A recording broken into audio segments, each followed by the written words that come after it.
This is a portrait of Nancy Henry. She lives in Burlington City now, and she was the first black woman mayor of any townships or whatever in New Jersey, Nancy Henry. She lives in Burlington. She's really a fine person. This is Ken Gibson. He is the first black mayor of Newark, New Jersey. Newark, the largest city in New Jersey. And he was the first. There are a lot of firsts. I mean, there were a lot of them all over, and even in Burlington County, there have been 4 or 5 or 6, black mayors. But these are some of the first in some of these places Newark is the largest city in New Jersey, so. And then this is Cory Booker. You know Cory Booker. He represents us in Congress. So it's important that we have him. He's a great young man. And then here is Barry Conway. He is the first black mayor of Burlington City. Young man, really great, quiet. He does a nice job. This represents the Black Panther Party. And the Black Panther Party was a party in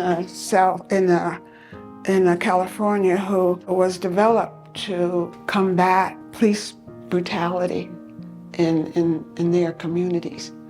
The police would come in and beat up people and abuse. So they developed, the young men and women developed this organization. But when they started carrying guns, that's when the difficulty started. Police didn't like it, law enforcement didn't like it, and that was trouble. Black Panthers killed J. Edgar Hoover again on eliminating this party, and shot up some of them, shot them, to death for no reason at all, just murdered really, J. Edgar Hoover. During the 60s, 63s, it was a really rough time for black people. Churches bombed every week. People just murdered, Ku Klux Klan, and nobody punished. In 1955, Emmett Till was murdered. His mother was a single parent, and they lived in Chicago. So she probably thought, I'm going to get my son off the street for the summer. I have to work, and I don't want him to get into trouble. So she sends him down south to, I think it's Money, Mississippi, to his relatives where he'd be safe. When he's down there, he and his cousin, I think, goes to, it's a rural place, goes to his country rural store. And I guess they buy what little boys buy. And then they leave. And the woman in the store says that he whistled at her, right? When her husband comes home from work that evening, she tells her husband, a little black boy was in the store, and he whistled at me, right? And so her husband, Ku Klux Klanman, to whom, blacks don't matter to Ku Klux Klan people, right? They're nothing. So he takes 2 of his friends and they go out to this place where, everybody knows everybody. They go to this place, I think Uncle's house, where this little boy is. And they take him out. And they take him to a place where they abuse him. You see his face, it's so muddled, you can't even tell where his eyes are. Beat him, 14-year-old boy, whistled at his wife, and they beat him, and then I think they said they attached his body to some brick or something and put him in a creek. And then, I guess the uncles and everything looking for this boy, and they discover him. And they identify him by a ring, I think, that his mother had given him, right? The interesting thing is I remember this it was a Look magazine. That was one of the biggest magazines at the time, international. And they did a story on this. They had these men who had killed this young guy, and they had them, pictures of them. And they were talking, yeah, we killed that little nigger, talking and telling how they did it in a magazine, right? But they were taken to court, and none of them were accused of the crime. None of them were accused of the crime at all. And his face was so mangled, his body so mangled, that when, the mother saw him, and, the undertaker was there to do his job, the undertaker advised the mother, don't, if you're gonna have a funeral, don't open the casket. And the mother said, I'm gonna open the casket because I want people to see what these people have done to my son, right? That's Emmett Till case. Couple of years, maybe 3 years ago, the lady who had started it all, the lady in the shop, said, the boy did not whistle at her. It's too late now, right? He's gone. But this is an idea of what people did during that time and still do. And it's a 14-year-old boy. Then, 1955, the Montgomery bus boycott. There's Rosa Parks. She's being arrested, right? That wasn't the thing. I mean, many people have been arrested for sitting in the wrong place. But this was something that was well worked out.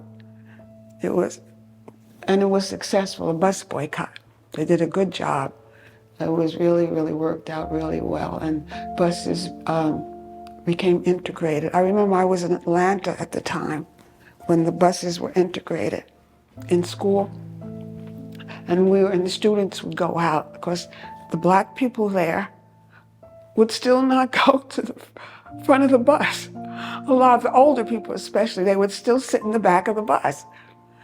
The ministers in the churches would say, now you got the right to sit in the front, you got to do it, So sometimes we would go out and sit in the front seats in the bus because we had the right to do it. But it was interesting. Some of the people would just still go to the back. That was an interesting time. That was when I was in Atlanta, The ministers would take that up. You have the right now, sit. I had one experience during that time when I was doing some work for my degree. I had to go out to a rural section, and I had to get the bus out. When I went out, I sat in the middle of the bus because that's what you're supposed to do if there's no white people. And then, everything was fine. But when I came back, I had done some statistical work. When I finished my work, it was about 5 o'clock. And I got on the bus, and I sat in the middle of the bus. And then we went to this place where it was like a factory district. And here I am in the middle of the bus. All these people coming on the bus, right? And so I'm trying to get up. I couldn't get up. All these people just coming in fast from the factory.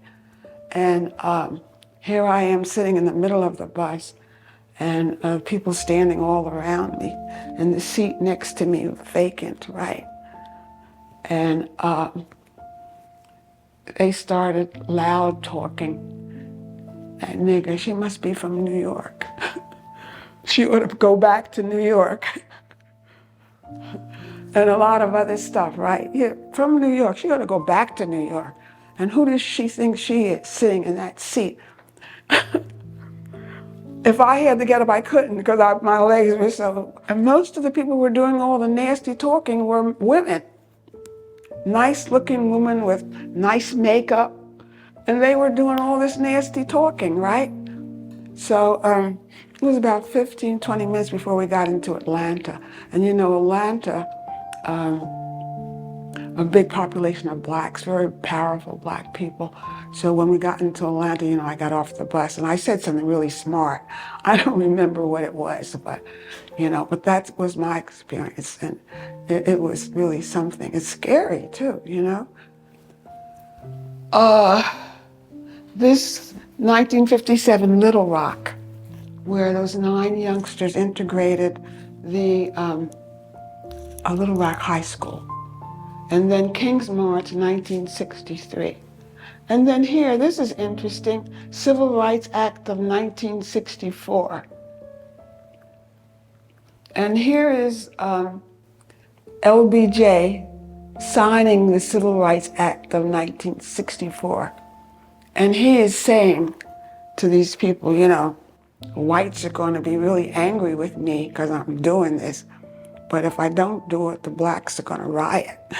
So, I better. That's him. And then this, 1963, 4 little girls murdered. And they go to Sunday school. And the Ku Klux Klan bombs the church. And those 4 little girls are murdered, their lives taken away from them, What did they do to deserve that? And these are the 4 little girls. And this is a newspaper about the Selma March. They were talking about that now, the Selma March on that bridge and how they were brutalized, This is a newspaper article from that area. And then this is 1960, Black Power, when those young men were in that Olympics in Mexico. And when they were given their award, they got up and gave the Black Power salute. I would too, with all this stuff happening, but they really suffered. They didn't get their award and thrown out, evicted from the village. Don't ever come back here. I think one of their wives committed suicide, but it was really, really terrible. Those 2 men who did that. And then the riots all over Harlem, Chicago, all over. And then this is the Kerner report, why the riot occurred and what we can do to prevent future riots, right? And then 1977, we turned inward and started talking about Africa, our roots. And then Cosby Show, and then the Move House bomb. You've heard of that in Philadelphia, where these people who were said to be different by their neighbors, the neighbors didn't like them, and were always calling the police on them. And the police were given the right to drop the bomb on where they lived, right? 9 people killed. And no one ever punished for it. And then this always gets me, Central Park 5. These are they're crying young men convicted of raping someone. And they didn't do it, right? And they're sent to jail for something they didn't do. They look like they're about 18 or 19, You see the tears coming down. And then here is Rodney King's beating, police brutality. And here is Farrakhan's march, the Muslim march. And he had million black men went to that march, peaceful, beautiful. And he's encouraging men, to be men, African men, black men. Think of your roots and take care of your families. And that was the march. More than 1 million men went there. And then we had the 1 million women. November 22, 1963 was what they call a turbulent year. People murdered, President John Kennedy was assassinated. He was involved with the Bay of Pigs, the Russians and everything. He didn't do too much for civil rights. I think it was his brother Bobby who was being involved more in the civil rights, doing civil rights. And this is a picture of his family when he was young. Over here is a picture of Malcolm X. I describe him as a militant civil rights leader before his assassination, February 21st, 1965. by the Nation of Islam and the FBI and the New York Police Department. We have a video that it's something that's very rare, and the policeman who was in on this, he talks about what he did and he laughs. It's so funny, But it was the New York Police Department, the FBI, and the Nation of Islam. The people who did that from the Nation of Islam claimed they didn't know what they were doing. They were just following orders. But it wasn't orders from their top, it was orders from the FBI or whatever, But he was a militant civil rights leader, and we needed him like we needed King. They kind of complemented each other, but they both thought the same, but different ways of bringing about what they thought was right for their people. This is a record of John Kennedy. John Kennedy was really somebody that people loved him, loved his family. And this is one of his speeches. Over here we have speeches by Malcolm X. And then here we have, this is interesting, Afro Dream Book. Before the government took over, we played numbers, lottery, before the government took it over. And we would have what we call number runners. And these were people who would collect money, and we would give them little pieces of paper with the numbers we wanted to put in. And this is a book, Afro Dream Book. They would select numbers from this book. Suppose they dreamt of a snake or something. There'd be a number next to this snake number, and then we would write down that number and give them that to play for us, So this was interesting during the 30s and 40s. Afro Dream Book. That's in this case is Obama's birth certificate. It's a lot of controversy, a lot of stuff around his birth certificate. And this is a copy of it right here. And this is some of Jackie Wilson's first recordings. And this is Mrs. King's, at her death ceremony, there was this is like the program for that ceremony. And that T-shirt is from Jesse Jackson's presidential, he was running for president in '88. And the union worked for the state then. They were supporting Jesse Jackson in his run for president. And that's one of the T-shirts. It looks like it's new. That's from '88 though. Over here, you can see this, is a picture of Martin Luther King. It's his whole life in that one print, from his childhood, his belief in the philosophy of Gandhi. There's a picture of Gandhi here.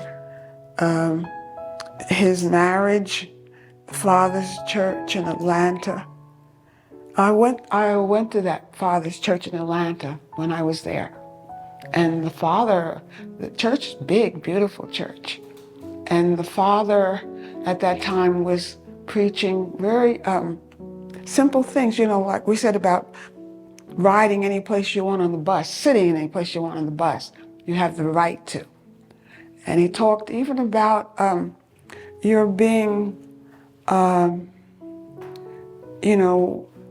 making sure that you have deodorant on, and making sure that your clothing is clean. And I never heard anything like that before, but it was good because he knew the congregation that he had, and he was talking to them realistically. I went to that church once, and that was really, really good. But it was mostly about you can sit any place now on the bus, All right, this is Martin Luther King and his murder, assassinated in April, while on the balcony of Lorraine Motel in Memphis. the Reverend Martin Luther King was killed by a white man named James Earl Ray. And this is a picture, a rare picture of Martin Luther King with the head of the Nation of Islam. You know, I just came across that. We have a lot of stuff, and you know, that's an unusual picture, right? And then, but this is Martin Luther King's family. And I have something very, very special that I haven't put out because, you know, we don't have too much space. But it's a picture of Martin Luther King and a person called Tomboya from Kenya. Tomboya was visiting Atlanta, you know, a long time ago when African dignitaries came to the United States. There are two places where they would go. They would go to the Black Mecca, Harlem, and then they would go to Atlanta where people were wealthy, you know, and very well learned. Well, I was in school in Atlanta, and this Tomboya came. He came to Atlanta wanting to raise funds for a union in Kenya. Guy was beautiful. And he had all the girls, you know, upset, but he was a really beautiful guy. He was raising money, and the school decided they always had teas for dignitaries, and they would invite the students, you know. So we were invited to the tea and for a Tomboya, and in came Martin Luther King and his wife and his mother and his father. And that was so interesting, right? They seemed like short. Have you ever seen them? Yeah, they were beautiful. So I got Martin Luther King's, you know, his autograph, and also Tomboya's. Martin Luther King was assassinated, and I think in the same year Tomboya was assassinated in his country. They were friends, and Tomboya was assassinated, they say, because of his wanting to develop unions in Kenya. But if you know anybody from Kenya, or you talk about Kenya and you talk about Tomboya, he's like Martin Luther King here. So I have the signature of both of them, you know, and I got to find a place that's really safe for that, because that's really, really important. But it was at that place in Atlanta where they were given, both of them. Martin Luther King was just becoming famous at the time. Okay, here we have Bobby Kennedy. I have to put a little more information up here because Bobby Kennedy, before he was assassinated, was really into civil rights. You know, his assassination was really a terrible thing to the Black community. Here is Franco from Mount Holly. He's in the Football Hall of Fame. Everybody I talk about him seem to love it. This is his football, and this is his high school yearbook. And he is, you know, well liked. About a year or so ago, some people came here from where he is now in Pittsburgh, and they say he's doing really, really well there. But he's a Mount Holly man, and he's doing really well. And this is Carl Lewis from Willingboro. And these are his sneakers from high school. But Carl Lewis is amazing. People from out of town seem to celebrate him more than from people who are from his hometown, you know. And people from other countries talk about how amazing he is, you know, all the medals. In fact, I have a friend from Ethiopia, and he thinks there's nothing like Carl Lewis. You know, Ethiopia, a lot of Ethiopians run track. And then here, Colin Kaepernick in 2017, he knelt, you know, knee power.